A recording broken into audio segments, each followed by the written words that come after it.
નમસ્કાર સજ્જનો, સ્વાગત છે આપનું. તો સજ્જનો, માર્કેટનો માહોલ આજે પોઝિટિવ રહ્યો હતો.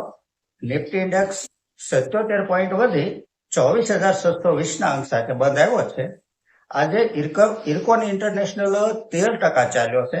RailTel Corporation 10.5%, Swan Energy 9%, Swiggy 9.5%, Garden rich Shipbuilder 6.5%, rail Vikas Nigam 6.5%, Inventurus Knowledge Solution 6%, PB Fintech 6%, સીબીઓટેક 6%, સર્વોટેક પાવર 10% તેજી પર રહ્યા હતા. સજ્જનો, આપણે જોયું કે હમણાં થોડા સમયમાં BSC limited, CDSL, central depository service limited, garden rich shipbuilder વગેરે સ્ટોક ઘણા ઝડપથી ચાલી ગયા. હવે તો ખરીદવામાં પણ ડર લાગે તેવા લેવલે પહોંચી ગયા. તો આ ચાલી જવાનું કારણ શું અને હવે કરવું શું? આ બે સવાલ સામાન્યપણે સ્ટોક માર્કેટ સાથે જોડાયેલા દરેક રિટેલરને થાય.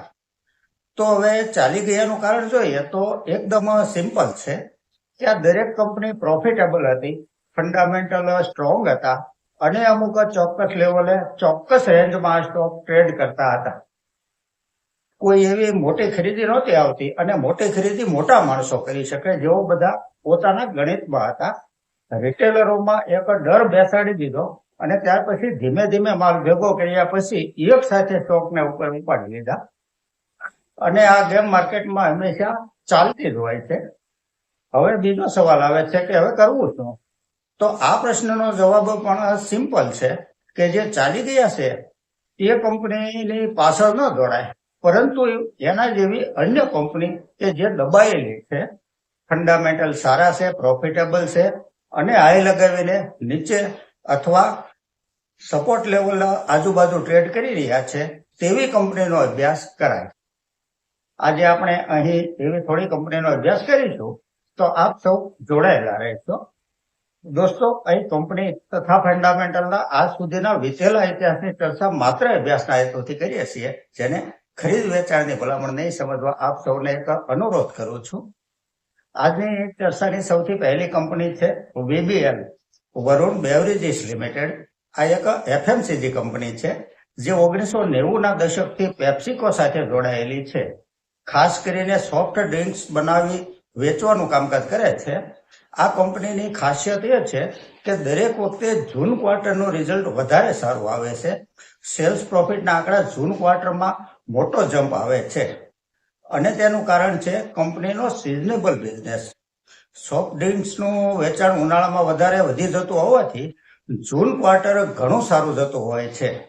માર્ચ 24 ક્વાર્ટરમાં સેલ્સ 4,317 કરોડ હતું, તે ત્યાંથી વધીને માર્ચ 25 ક્વાર્ટરમાં 5,567 કરોડ થયું છે. નેટ પ્રોફિટ 548 કરોડથી વધી 731 કરોડ થયો છે. Year to year net profit જોઈએ તો 749 કરોડ, ત્યાંથી 1,550 કરોડ, ત્યાંથી 2,102 કરોડ થઈ અને 2,636 કરોડ થયો છે. પ્રોફિટનો ગ્રાફ સતત અપ ટ્રેન્ડમાં છે. છેલ્લા 3 વર્ષનો કમ્પાઉન્ડિંગ પ્રોફિટ ગ્રોથ 55% છે. સેલ્સ ગ્રોથ CAGR 3 વર્ષનો 31% છે. ઓપરેટિંગ પ્રોફિટ માર્જિન 23% છે. બેલેન્સ શીટ જોઈએ તો બોરોવિંગ 2,826 કરોડ છે. સામે રિઝર્વ કંપની પાસે 15,936 કરોડ છે. 3 મહિના પહેલા રિઝર્વ 6,287 કરોડ હતું. રિઝર્વમાં ઘણો મોટો વધારો કહી શકાય. માર્કેટ કેપ 1,58,204 કરોડની છે. સ્ટોક પ્રાઇસ 468 રૂપિયા છે. 52 વીક હાઈ 683 રૂપિયા સુધી ગયેલો છે. પીઈ રેશિયો 56 છે. ROCE 24% છે. ROE 22% છે. ફેસ વેલ્યુ 2 રૂપિયા છે. શેર હોલ્ડિંગ પેટર્ન જોઈએ તો પ્રમોટર હોલ્ડિંગ 60.23% છે. FII નું હોલ્ડિંગ 22.98% છે. DII 9.19% છે અને પબ્લિકનું હોલ્ડિંગ 60.59% છે. 7.5% આજુબાજુ કહી શકાય. આ એક પ્રોફિટેબલ કંપની છે. આગળની કંપની છે કોનકોર્ડ બાયોટેક લિમિટેડ. આ એક ફાર્મા કંપની છે. ફંડામેન્ટલને આંકડામાં સમજીએ તો જે સેલ્સ માર્ચ 24 ક્વાર્ટરમાં 319 કરોડ હતું તે ત્યાંથી વધી 430 કરોડ થયું છે. નેટ પ્રોફિટ 95 કરોડથી વધી 140 કરોડ થયો છે. Year to year net profit જોઈએ તો 175 કરોડ, ત્યાંથી 240 કરોડ, 308 કરોડ થઈ અને 372 કરોડ થયો છે. પ્રોફિટનો ગ્રાફ સતત અપ ટ્રેન્ડમાં છે. છેલ્લા 3 વર્ષનો કમ્પાઉન્ડિંગ પ્રોફિટ ગ્રોથ 30% છે. સેલ્સ ગ્રોથ CAGR 3 વર્ષનો 19% છે અને ઓપરેટિંગ પ્રોફિટ માર્જિન 44% છે. બેલેન્સ શીટ જોઈએ તો બોરોવિંગ 3 કરોડ છે. રિઝર્વ કંપની પાસે 1802 કરોડ છે. જે રિઝર્વ ક્વાર્ટર ટુ ક્વાર્ટર વધતું જાય છે. માર્કેટ કેપ 19,667 કરોડની છે. સ્ટોક પ્રાઇસ 1878 રૂપિયા છે. સ્ટોકમાં આજે 2.5% તેજી રહી હતી. 52 વીક હાઈ 2664 રૂપિયા સુધી ગયેલો છે. પી રેશિયો 52 છે. ROC 29% છે. ROE 22% છે.